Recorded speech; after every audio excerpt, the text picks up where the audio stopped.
was a child, I really felt like I had the soul of an Iranian poet within me. All of my films have been so influenced by my Iranian culture and sort of this Iranian soul that I have. I feel like there's a little bit of Rumi in each of my films.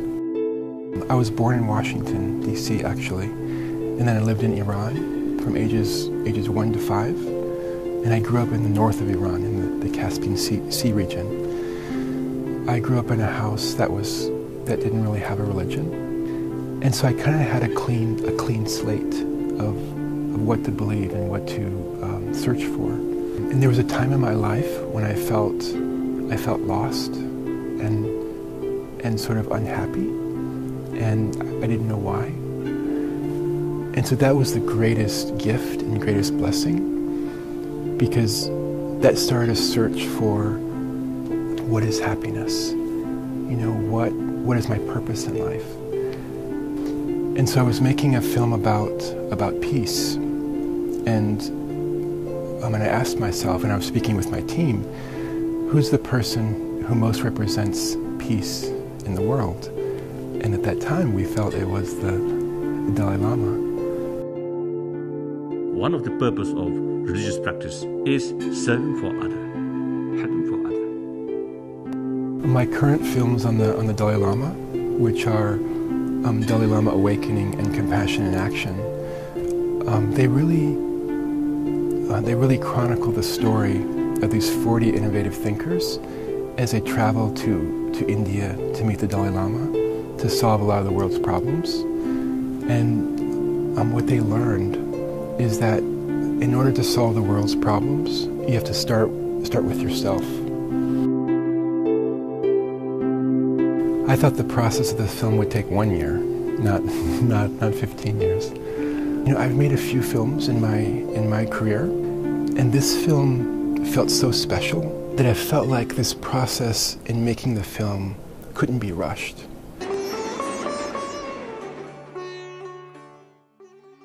It's a sacred journey. It's a journey of transformation. And here we are going through India. And I think filmmaking at its best is like a poetic process. You know, it has to come organically and naturally. And this film had to take as long as it took.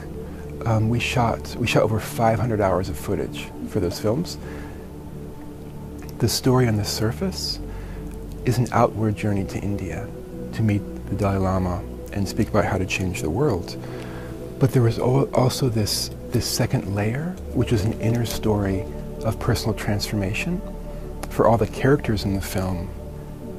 You know, it's easy showing a trip on a train going someplace, but the hard part and the challenge, and the wonderful challenge, is to show that trip within yourself.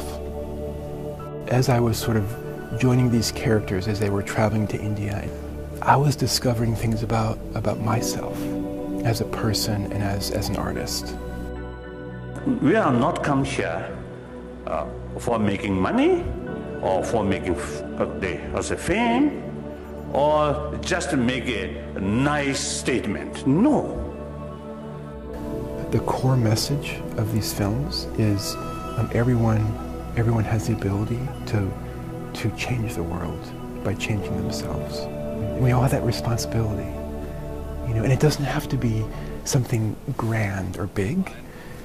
We've seen in history that one person can change the world.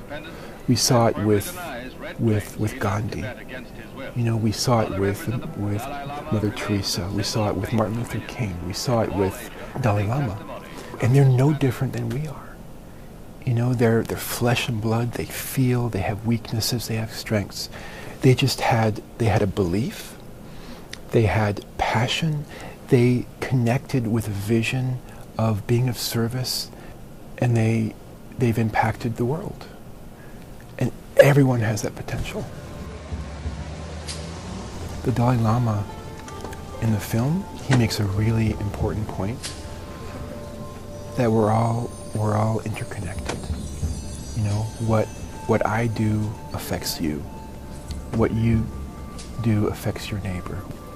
as you change, it'll change your family, impact your family, your friends, your town, and the world. At almost every screening, there's someone who comes up to me with tears in their eyes and mentions how they were deeply impacted and how the film has changed them. And I wouldn't trade any one of those 15 years for that.